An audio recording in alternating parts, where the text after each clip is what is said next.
पिंडी ये एक ऐसा शहर है जिससे मेरी बहुत सी यादें वाबस्ता हैं। इसमें मैं बचपन में बहुत घूमा फिरा हूँ, बहुत कुछ सीखा है इस शहर से, जैसे कि हुकूमती मामलात में इस शहर का नाम ना लेना।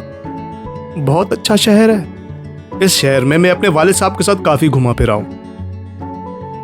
इस वक्त इस शहर में मेरे काफ़ी रिश्तेदार रहते हैं, पर उस वक्त सिर्फ एक थे, मेरे खाला खालू और कज़न्स।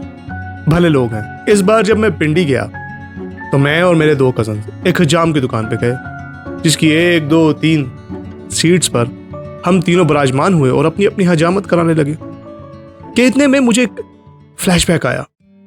आंखें थोड़ी नम हुई, लेकिन फिर मैंने खुद को संभाला। ये 2 कज़न्स मेरे आयरलैंड में होते हैं। इनसे मुलाकात कम कम होती है, कुछ इनके आयरलैंड होने की वजह से और कुछ मेरा लाहौर होने की वजह से। पर याद में ये रहते, और कमबख्त ये याद ही तो है जो सबको अपनी गिरफ्त में रखती है। फ्लैशबैक पहले कैसे आया, किस चीज ने ट्रिगर किया, ये बताता हूँ, फिर बताऊंगा क्या आया। दरअसल वो मेरी बाएं जानिब बैठे हुए थे और मैं सबसे दाईं सीट पर।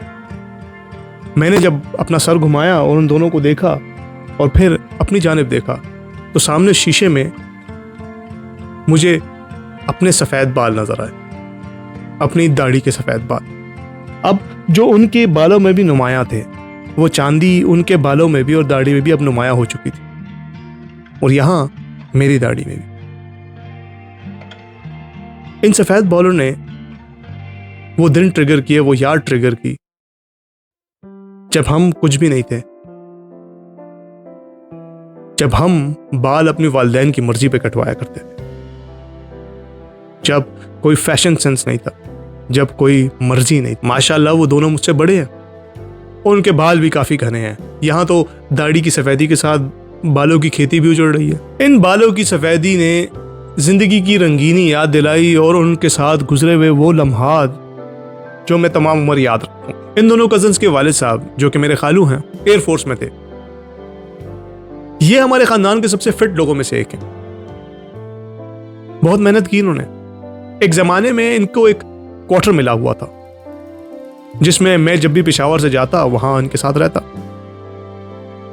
उसके पास ही एक ग्राउंड होता। मैं और मेरे 2 कजन वहां पे जाके हमेशा क्रिकेट खेलते, काफी क्रिकेट खेलते। बहुत मार खाई है मैंने इनसे क्रिकेट में। फिर एक वक्त ऐसा आया कि इनके साथ एक मिसहैप हुआ और ये पेशावर आ गए।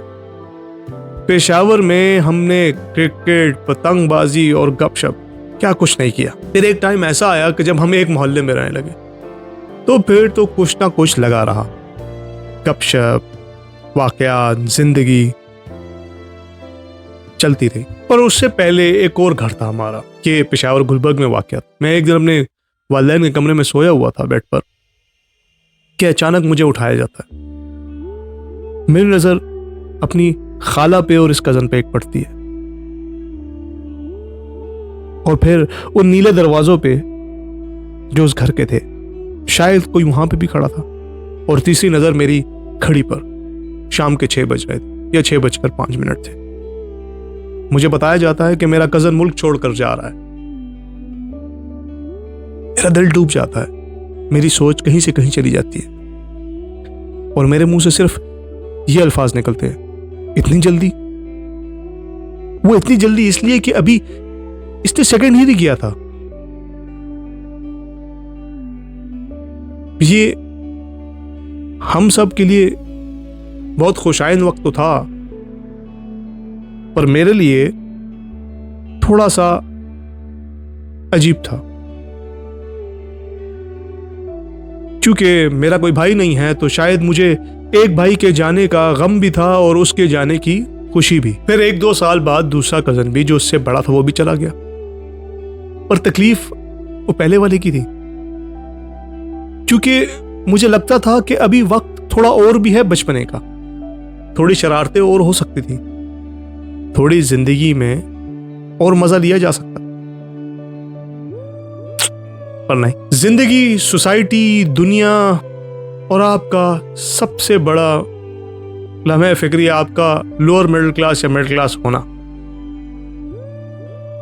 एक लड़के को वक्त से पहले जवान कर देता है और जिम्मेदार भी कर देता है, जैसे आज वक्त से पहले हम तीनों के सफेद बाल। मेरी जिंदगी में भी ये वक्त आया तो गोया बस उस वक्त एक ख्याल रहा दिमाग में कि कैसे वक्त से पहले पैसे कमाए जाएं और कैसे अपनी वालिदैन की और बहनों की जिंदगी खुशहाल की जाए वक्त से पहले, चाहे वो क्रिकेट थी या वकालत या कुछ और। दिमाग में सिर्फ दौलत और पैसा कमाने की सोच हावी रही और हम मेहनत करते रहे। इसीलिए शायद ये दोनों कजन्स भी बाहर गए और यकीनन इनकी मेहनत हमसे ज्यादा थी क्योंकि एक नए मुल्क में थे, इनको सब चीजें जीरो से करना थी।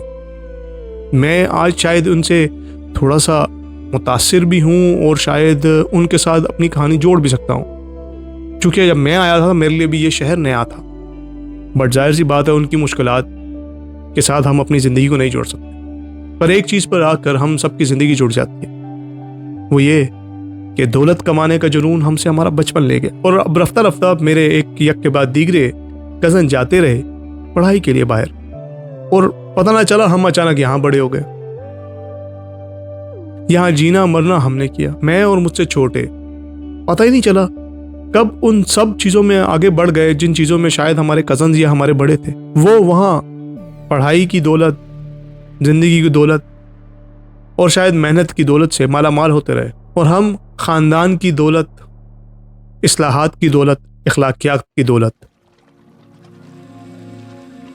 अपनी जिम्मेदारियों की दौलत जो ख़ानदान के हवाले से उनमें खुद कफील होते रहे। यूँ दौलत कमाने की आस ने हमारा बचपन हमसे ले लिया, और आज